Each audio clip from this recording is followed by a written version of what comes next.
Sentei-me em silêncio no canto da mesa, com uma calma estudada, quase cerimonial. O vinho tinto na minha mão refletia a luz quente e trêmula do lustre que estava por cima de nós, como se captasse na sua superfície uma verdade ainda não revelada. Observei os brilhos carmesim no copo, como se me pudessem distrair do barulho superficial da conversa à minha volta. Gargalhadas ressoavam por toda a sala com um eco oco e artificial. O tilintar dos copos misturava-se com comentários ásperos e irônicos, envoltos num tom de camaradagem tóxica. Eram as mesmas piadas de sempre, o mesmo tipo de humor barato que exigia uma vítima para alimentar o ego coletivo. Mais um mês de desemprego. Querida, disse Mary com uma voz doce, quase maternal, fingindo preocupação enquanto desempenhava o seu papel favorito, a esposa compreensiva que suportava o marido azarado com infinita paciência. Acho que devia tentar candidatar-se a uma vaga de empregado de mesa num café. Quem sabe? Pode ter sorte, acrescentou ela, como se estivesse a dar um conselho sincero, antes de se desmanchar a rir, que rapidamente se espalhou para os outros. Mary riu alto, mais do que o necessário. Os seus olhos brilhavam com um misto de diversão e superioridade, aproveitando cada segundo da sua pequena apresentação. Enquanto eu baixava a cabeça fingindo embaraço, as 4 mulheres que estavam à volta da mesa, todas executivas envaidecidas pelo seu próprio sucesso, juntaram-se a elas, acreditando fazer parte de uma brincadeira inofensiva. Não imaginavam que em poucas horas todo o seu mundo ruiria sob os seus pés. Mary e o seu grupo de amigas, sempre tão seguras de si, sempre tão altivas nos seus vestidos de marca, comportavam-se como se fossem donas do salão. A sua confiança vinha da miragem que tinham criado, uma fantasia em que eram as arquitetas da sua fortuna, os pilares de uma empresa que dominava o setor tecnológico com mão de ferro. Sterling Corporation. Um nome que invocava respeito, ambição e poder. Uma empresa que acreditavam ter construído de raiz, orientada para o sucesso com visão e estratégia. O que eles não sabiam era que o verdadeiro arquiteto por detrás desta visão, o cérebro por detrás de toda a estrutura, era eu. Ethan Carter. CEO e fundador da Sterling Corporation. E sim, também marido de Mary. O mesmo homem de quem ela troçava em frente aos colegas para fins de entretenimento nos últimos 7 anos. Desde o momento em que conhecia Mary, soube que tinha de jogar o jogo a longo prazo. Em vez de revelar a minha verdadeira identidade como empreendedor de renome, decidi esconder-me atrás de uma fachada cuidadosamente construída. Disse-lhe que era um consultor financeiro independente em dificuldades, encontrando ainda o meu lugar num setor competitivo. Uma história credível o suficiente para conquistar a sua simpatia, e depois o seu desprezo. Aluguei um apartamento modesto no centro da cidade. Nada sofisticado, nada que revelasse o meu verdadeiro rendimento. Conduzia um carro discreto, vestia modestamente e cultivava uma atitude humilde, quase submissa. Foi fácil no início. Mary parecia atenciosa, até mesmo carinhosa. Ela encorajava-me com clichês e promessas vãs, como se fosse a única esperança para o meu sucesso. Mas esse apoio desapareceu assim que ela percebeu que eu não me podia gabar da minha carreira aos seus conhecidos. Aos olhos de Mary, eu era um fardo, um marido suficientemente afortunado para ter a sua generosidade. Prosperava no papel de salvadora, a mulher que provia tudo, a heroína do lar. Com o tempo, ela deixou de esconder o seu desprezo, e cada conversa se tornou uma oportunidade para me lembrar o quão pouco eu valia no seu mundo. Esta noite não foi diferente. Apenas mais uma numa longa série de humilhações públicas cuidadosamente envoltas em piadas. Enquanto todos riam, levei o meu copo de vinho aos lábios, escondendo um leve sorriso. Não era tristeza que eu sentia. Era satisfação. Não sabiam que tudo o que possuíam, os seus títulos, os seus salários exorbitantes, os contratos multimilionários, estava sob o meu controle absoluto. Decidia quem era promovido, quem caía em desgraça, que departamentos recebiam financiamento e que projetos morriam antes de nascerem. Até as empresas de recrutamento que os recrutaram responderam, direta ou indiretamente, às minhas instruções. Eram peças de xadrez que se julgavam jogadores. E amanhã, tudo estaria acabado. Eu vinha a planear este momento há anos. Anos de vigilância cuidada, de construção sem ser vista, de análise, aprendizagem e espera. Desde o momento em que surgiram os primeiros sinais de corrupção dentro da empresa, soube que tinha de agir. Vi como Mary e os seus amigos usaram os seus cargos para ganho pessoal, desviaram fundos, fraudaram concursos, exerceram pressão indevida sobre fornecedores e funcionários. Mas a intuição não foi suficiente. Precisava de provas, de documentação irrefutável. E consegui. Contratei especialistas em cibersegurança, auditores independentes e até ex-agentes especializados em cibercrime. Crimes financeiros. Não poupei recursos. Compilei cada transação suspeita, cada e-mail, cada contrato assinado em segredo. Com o tempo, o caso ganhou forma. Uma completa estrutura de corrupção interna liderada por aqueles que agora brindavam e riam, alheios ao abismo que se abria debaixo dos seus pés. Mary ergueu o copo, procurando uma última oportunidade de brilhar. Brindemos aos homens que perseveram mesmo quando falham repetidamente, disse ela, olhando para mim com fingida ternura, uma troça mal disfarçada que arrancou risos aos seus colegas. Pousei o meu copo delicadamente sobre a mesa, sentindo a pulsação nos meus dedos. Olhei nos olhos e sorri com a doçura comedida de alguém prestes a desferir o golpe final. Boas noites, senhoras, disse eu com voz calma. Porque amanhã tudo mudará para sempre. Contratei uma equipa de investigadores privados. Não uma equipa qualquer, a melhor do ramo. Especialistas em ciberinteligência, ex-agentes de agências governamentais, analistas forenses com precisão cirúrgica. Cada um com um historial irrepreensível no desmantelamento de redes de corrupção empresarial. A sua missão era clara, rastrear cada movimento de Mary e o seu círculo íntimo. Nada seria deixado ao acaso. Reviam cada reunião casual fora do horário de trabalho. Cada jantar luxuoso pago com fundos da empresa. Cada e-mail aparentemente inocente que chegava às suas caixas de correio. Cada troca de favores com parceiros externos disfarçada de colaborações estratégicas. Tudo era meticulosamente documentado, classificado e arquivado. Como se estivesse a construir um arquivo para um julgamento iminente. Mas não me fiquei por aí. Instalei o meu próprio sistema de vigilância. Sem câmaras ou microfones óbvios. Uma rede invisível, uma estrutura digital de recolha de dados, concebida por engenheiros de segurança que nunca imaginariam estar a trabalhar para mim. Integrou-se sem esforço na infraestrutura interna da Sterling Corporation, infiltrando e-mails, redes privadas e bases de dados. Ninguém esperava.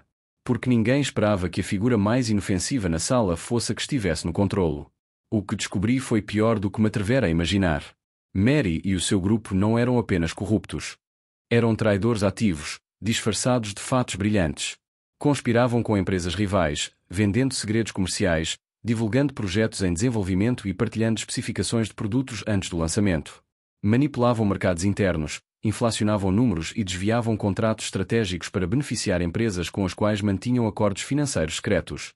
Tinha provas de tudo, e-mails vazados onde discutiam os preços das propostas com os concorrentes. Mensagens de texto em que troçavam de procedimentos internos. Registros de transferências bancárias que conduziam a contas pessoais no estrangeiro. Transformaram a empresa no seu próprio cofre particular.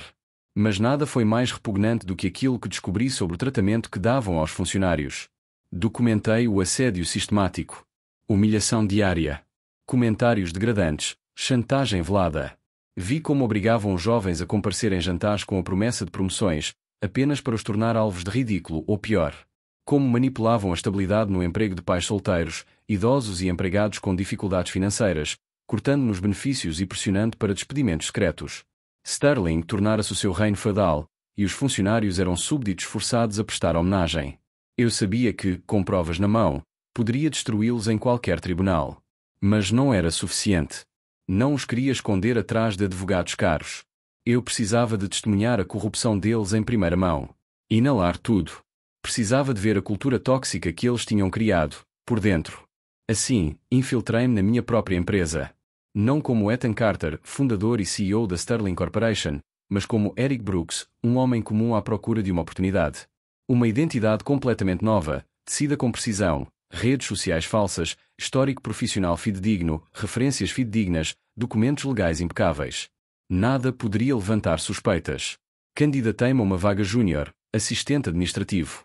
Algo irrelevante o suficiente para passar despercebido, mas próximo o suficiente da essência para ver como operavam. Em poucos dias, recebi uma resposta, uma entrevista. Ninguém no departamento de recrutamento suspeitou de nada.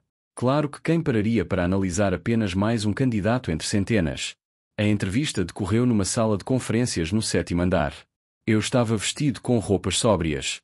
Um fato barato e uns sapatos gastos que diziam muito sobre alguém que não tinha rendimentos há meses. O tipo de detalhe que ativa os preconceitos silenciosos por detrás dos quais se escondem pessoas medíocres. Estavam lá 3 mulheres sentadas. Eu reconheci-as instantaneamente. Subordinadas de à fiança de Mary. Todas elas estiveram presentes nos jantares privados onde fingi não compreender os seus comentários sexistas. Os seus nomes estavam gravados nos meus documentos, associados a múltiplas irregularidades. Uma delas folheou o meu currículo sem interesse e disse, com um tom de desprezo, está desempregada há algum tempo, não está? Mantive o meu caráter. Sim, estou a tentar encontrar uma posição adequada, respondi num tom tímido, ensaiado, quase frágil. A segunda mal escondeu o sorriso irônico. Infelizmente, o mercado está cheio de pessoas mais qualificadas do que você. Nem sequer tentaram disfarçar. A entrevista teve a duração de 15 minutos. Mas mais de metade do tempo foi passado a gozar umas com as outras, a fazer insinuações e a olhar impacientemente para os seus telemóveis. A dado momento, uma delas digitou algo rapidamente. Não precisei de olhar para o ecrã para saber que estava a enviar uma mensagem a Mary. Tal como tinha planeado, os 3 telefones vibraram segundos depois. Um deles soltou uma gargalhada abafada. Só pode estar a brincar, murmurou. Eu não precisava de confirmação. Eu sabia que a Mary sabia. Eu sabia que ela se estava a rir de mim à distância. Ela fazia isso há anos. Mas, desta vez, eu controlava a direção. Saí da sala sem dizer uma palavra. Não precisava da aprovação dela. Tinha conseguido exatamente o que procurava. Uma visão clara de como julgavam, descartavam e destruíam implacavelmente aqueles que consideravam fracos. E amanhã, essa arrogância teria um preço. Na manhã seguinte, cheguei mais cedo do que o habitual.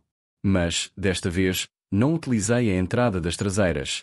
Atravessei o átrio principal da Sterling Corporation com passos confiantes, enquanto funcionários apressados passavam por mim sem me reconhecerem. Foi a última vez que me subestimaram. Na sala da direção, estava tudo pronto. A reunião tinha sido convocada como uma avaliação trimestral de desempenho. Os acionistas, os membros do conselho e os executivos séniores estavam lá. O ecrã atrás de mim, imenso e silencioso, aguardava o momento da revelação. A porta abriu-se. Mary entrou primeiro, seguida pelos seus 4 aliados mais próximos. Vestidos caros, sorrisos presunçosos, a confiança de quem acredita que o poder lhes pertence. Não faziam ideia de que esta seria a última vez que pisariam a Sterling Corporation como mulheres influentes. Sentei-me à cabeceira da mesa. Calmamente. Com autoridade. Observei Mary enquanto se acomodava na sua cadeira. A cadeira da vice-presidente. O seu trono. Então ela viu-me. O seu sorriso vacilou. Confusão. Depois, dúvida. O seu olhar percorreu a sala, esperando que alguém explicasse porque é que o seu marido desempregado estava numa reunião de alto nível. Ninguém disse nada. Não precisavam. Coloquei a mão na pasta que estava à minha frente. A minha voz era firme, sem a humildade a que ela se habituara todos estes anos. Senta-te, Mary. Tu e os teus amigos vão querer ouvir o que tenho para dizer. Ela hesitou. Mas obedeceu. Todos obedeceram. O ar na sala ficou mais denso. Inclinei-me ligeiramente para a frente. Gostaria de me apresentar formalmente novamente. Sou o Ethan Carter, fundador e CEO da Sterling Corporation. O silêncio foi absoluto. Mary empalideceu. Os outros executivos trocaram olhares de puro pânico. Não era uma ameaça. Era um julgamento. Carreguei no botão do comando. O ecrã atrás de mim ganhou vida. Documentos digitalizados. E-mails. Transações bancárias. Mensagens de texto. Gravações. Vídeos. Ficheiros de áudio. Cada prova, cada armadilha em que caíram, cada abuso que cometeram, tudo, ali para todos verem. Nos últimos 2 anos, tenho recolhido discretamente provas da sua má conduta, disse eu com uma compostura gélida. Aqui estão os registros de todas as transações fraudulentas. Todas as vezes que os fundos corporativos foram utilizados para financiar o seu estilo de vida. Todas as vezes que partilhou segredos com concorrentes. Cada ato de assédio. Cada mentira. Cada traição. Fiz uma pausa. Deixei as imagens falarem por si. Os olhares antes arrogantes eram agora súplicas. Hoje a tua era termina. Não porque eu disse, mas porque cavaste a tua própria cova com cada decisão que tomaste, acreditando que ninguém estava a olhar. Mary abriu a boca, mas não conseguiu dizer uma palavra. Eu consegui. Vocês estão despedidos. Todos vocês. E em breve, também serão investigados. Por fraude. Por assédio. Por traição empresarial. Um murmúrio de horror surgiu entre os presentes.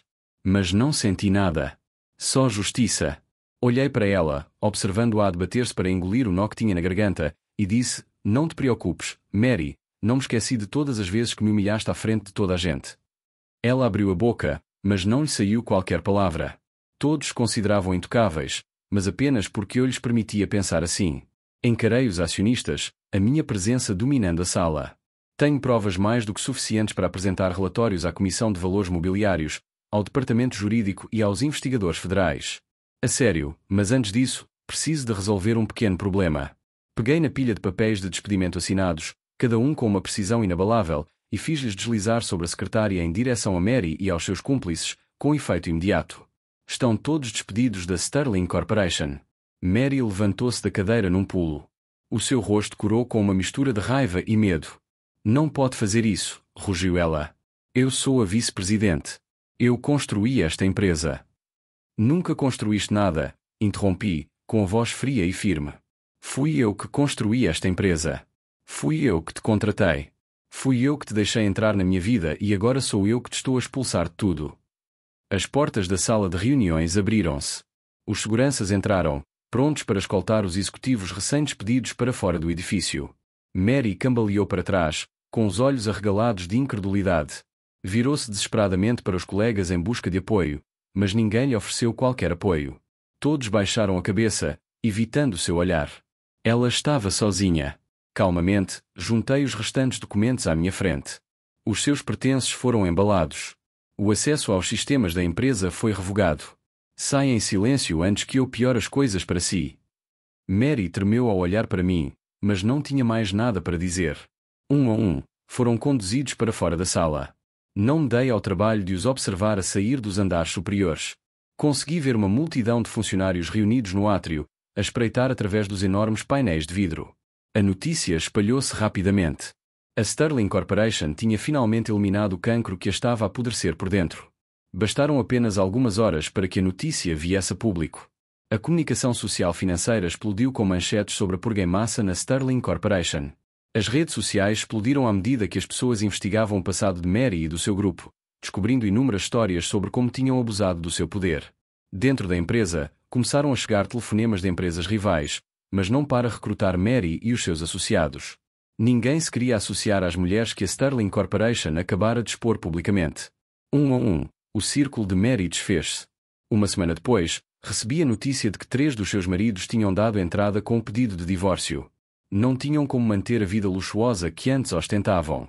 Mary, a mulher que antes trabalhava num escritório com vista panorâmica da cidade, trabalhava agora como vendedora numa pequena loja de eletrónica nos arredores. Ela já não conseguia manter a cabeça erguida, e eu não precisava de levantar a cabeça para saber que tinha ganho. Eu não tinha de procurar vingança ou crueldade. Eu simplesmente tinha recuperado o que era meu. 3 meses após o despedimento de Mary e do seu grupo, a Sterling Corporation já não era a empresa que controlavam. Estava sentada no meu próprio escritório, contemplando a vastidão da cidade de Nova York sob o sol da manhã. A empresa que eu tinha construído de raiz tinha finalmente regressado ao seu propósito original.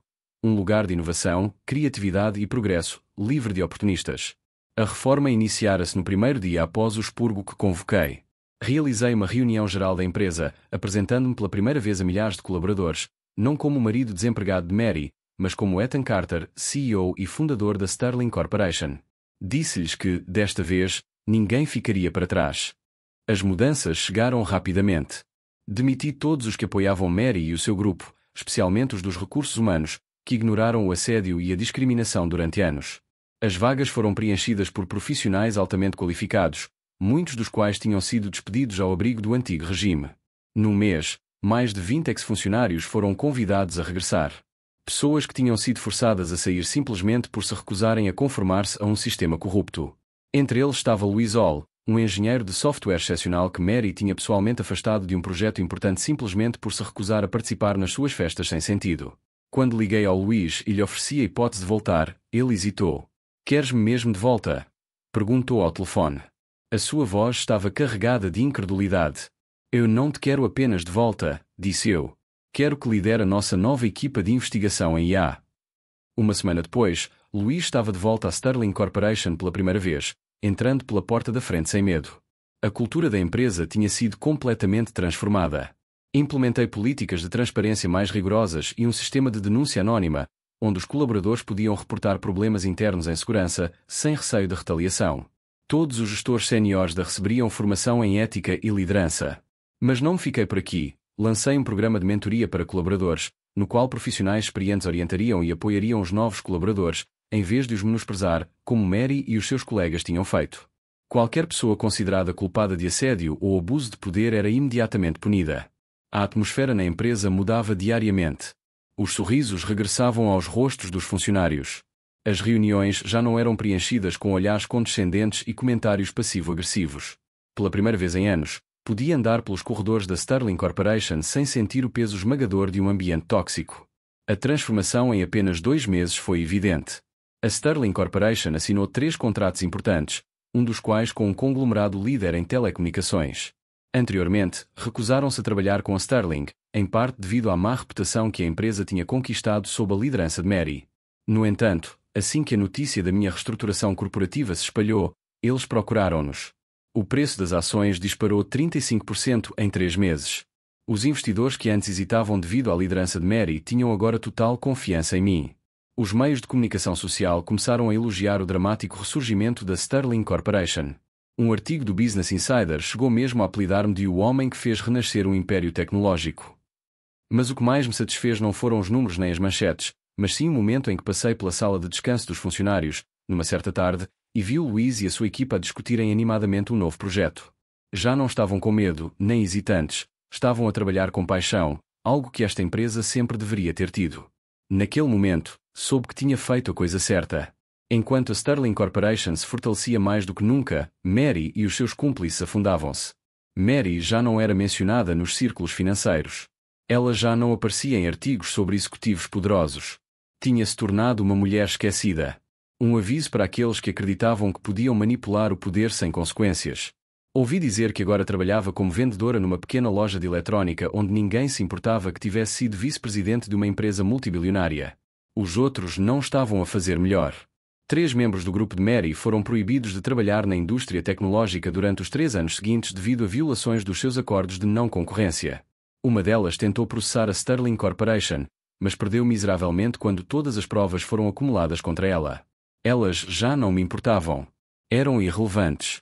A única coisa que importava agora era o futuro da Sterling Corporation, uma empresa que já não era controlada por mulheres como a Mary, mas sim liderada por pessoas com verdadeiro talento e integridade. Eu sabia que isto era apenas o início. 6 meses depois, a Sterling Corporation tinha sido completamente transformada. Eu estava de pé junto à janela do meu escritório, observando a cidade a estender-se sob o céu noturno.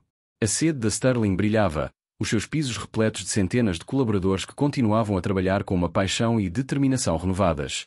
Respirei fundo, permitindo-me sentir uma paz que não sentia há anos. Olhando para trás, os últimos 6 meses tinham sido uma longa viagem.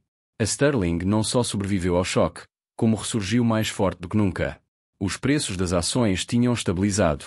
Os lucros do último trimestre atingiram um máximo histórico e, mais importante, a cultura de trabalho tinha mudado. Longe vão os dias das reuniões tensas e do medo de ser menosprezado ou excluído. Agora, os funcionários eram livres de criar, crescer e prosperar sem terem de se curvar perante mulheres como Mary e os seus cúmplices. Conseguia ver isso nos seus olhos quando a cruzava nos corredores. Tinha ocorrido uma mudança inegável. Mas o ressurgimento de Sterling não foi a única coisa que me satisfez. A queda de Mary foi uma lição igualmente valiosa. Eu não tinha de ficar de olho nela. A notícia chegou até mim. Ela era agora um nome esquecido nos círculos financeiros. Grandes corporações recusavam-se a contratá-la. As pessoas que antes a bajulavam e se deleitavam com a sua influência, viravam-lhe agora as costas. Ninguém queria ser associado a uma mulher publicamente exposta e desonrada pela Sterling Corporation. Agora, trabalhava atrás de um balcão, fardada, vendendo telemóveis e tablets a clientes que não faziam ideia de quem era. Uma velha amiga minha viu-a por acaso na loja. Disse-me que Mary parecia uma mulher que tinha perdido tudo. Já não usava vestidos caros, joias ou a arrogância de outrora. O seu rosto estava afundado, os seus olhos vazios. Eu, por outro lado, estava no topo. Não porque estivesse em busca de vingança, mas porque tinha devolvido a empresa ao que ela sempre foi concebida para ser, um lugar de justiça e inovação. São e respeito. A história de Ethan Carter não é apenas um ato perfeito de vingança, mas também uma lição de perseverança, justiça e verdadeira liderança. Ela destaca uma realidade clara no mundo corporativo: o poder não pertence aos manipuladores, mas sim àqueles que têm talento e integridade. O sucesso não se mede apenas pela riqueza ou pelo estatuto, mas pelo impacto positivo que alguém tem no ambiente que o rodeia. Na vida real, pessoas como Mary podem prosperar durante algum tempo, mas a verdade prevalece sempre, e aqueles que realmente a merecem acabarão por ocupar o seu devido lugar. O que acha da história de Ethan Carter? Fez a coisa certa ou vê a situação de forma diferente? Partilhe sua opinião nos comentários e não se esqueça de seguir o canal para não perder mais histórias emocionantes sobre a vida, a família e a justiça.